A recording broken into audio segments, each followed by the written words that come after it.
All right, let's just jump right into it. Have you ever really, truly stopped to think about why you're alive? I mean, on a deep physical level. What is it that actually separates you right now from everything else in the universe that isn't alive? Well, that's the massive question we're going to tackle in this explainer. So to get to the bottom of this, we first have to understand just how incredibly fragile life really is. It's not some calm, stable state of being. It's a constant, high-energy process. And look, that might sound a little dramatic, but it's the absolute truth. Even if you're sitting perfectly still, there is an unbelievable storm of activity raging inside your body. Activity that can never, ever stop. To really wrap our heads around this constant internal battle, we're going to use a fantastic metaphor. Just imagine for a second that you are a Slinky, and you're on an escalator that's always moving up. Okay, so here's how it works. You're the Slinky, and you're in this state of constant motion, always tumbling down the escalator steps. That falling represents the millions of things happening inside your cells. But at the same time, the escalator itself, which stands for a fundamental law of physics called entropy, is always carrying you up. The crucial part is this: being alive means being trapped in that endless motion. Because if you stop falling, if you ever reach the top, that's it. It's game over. And that whole idea leads us to this massive conflict that's really at the heart of existence. It's not just you trying to stay in motion. In a very real way, it's you versus the entire universe. The kind of wild thing is, the universe actually wants you to get to the top of that escalator. See, it runs on this fundamental rule we call entropy. And to put it simply, entropy is just the tendency for everything, everywhere, to move towards the most boring, simple, and disorganized state it can possibly find. And this is where the real clash happens. On the one hand, you've got life, which is the complete opposite of boring. It's chaotic, it's complex, it's exciting. Inside just one of your cells right now, millions of molecules are part of thousands of different processes every single second. But the universe, on the other hand, just wants to be simple. It's always pushing towards that quiet, uniform, dead state. So to stay alive, your cells have to constantly fight to maintain their amazing complexity and stop themselves from becoming boring. So the big question is, how does life even stand a chance? How does it get the energy to power this non-stop, frantic fight against the entire universe? Well, that brings us to the hero of our story, a single incredible little molecule. Just look at this number. That's 90 million billion, or 90 quintillion. That's the rough number of these molecules your body is cranking out and using up every single day. It's insane! So what in the world is this stuff? It's called adenosine triphosphate, or just ATP. And you can basically think of it as the universal energy currency for all known life on Earth. It's like a tiny rechargeable battery. Its chemical structure is perfectly designed to grab onto energy, carry it wherever it's needed in the cell, and then release it to power pretty much everything. Without ATP, life as we know it would just stop. The story of ATP is really the story of life getting these huge, game-changing power-ups over billions and billions of years. So let's rewind billions of years.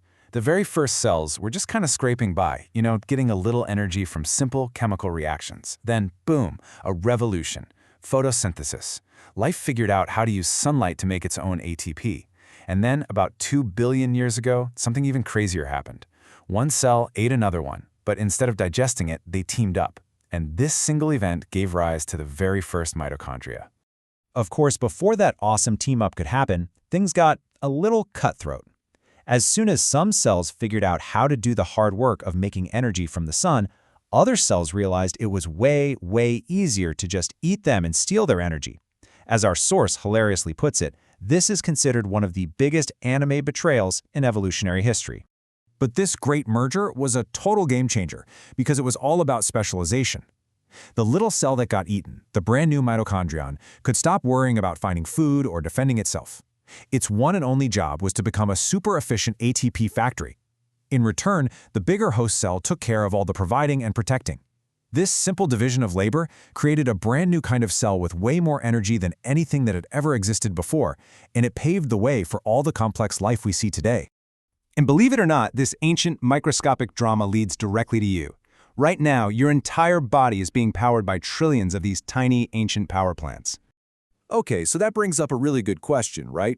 If ATP is so critical to staying alive from one second to the next, why don't our bodies just, stockpile it? Keep a huge reserve tank so we don't immediately die if we hold our breath for a few minutes. Well, the answer is all about what ATP is built for.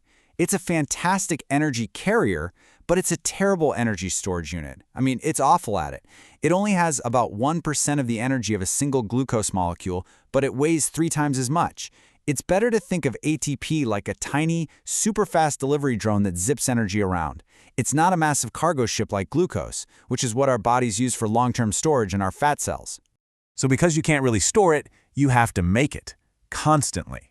And the sheer scale of this operation, I mean, it's almost impossible to wrap your head around.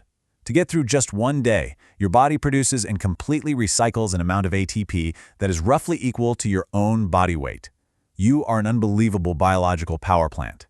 Okay, so let's put all the pieces together. Let's go back to our Slinky on the escalator and wrap this whole thing up. This right here is probably the best way to think about your existence at this very moment. It's like you're driving a car at full speed, but you can never ever stop for gas. Instead, you have to constantly make your own fuel in the trunk, using junk, food, that you scoop up from the side of the road as you're flying along.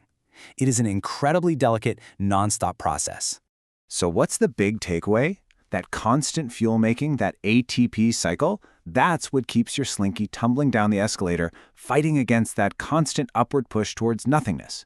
This whole process started billions of years ago, setting that first Slinky in motion, and that motion has been passed down in an unbroken chain from the very first cells all the way down to you. Look, one day your Slinky is going to reach the top of that escalator, and you will become simple and boring and merge back into the universe. But until that day comes, you get to be part of this incredible multi-billion-year-old adventure. You get to be the exciting, the complex, the energetic force that is life. And what does life do? It makes a quiet, dead universe so much more interesting.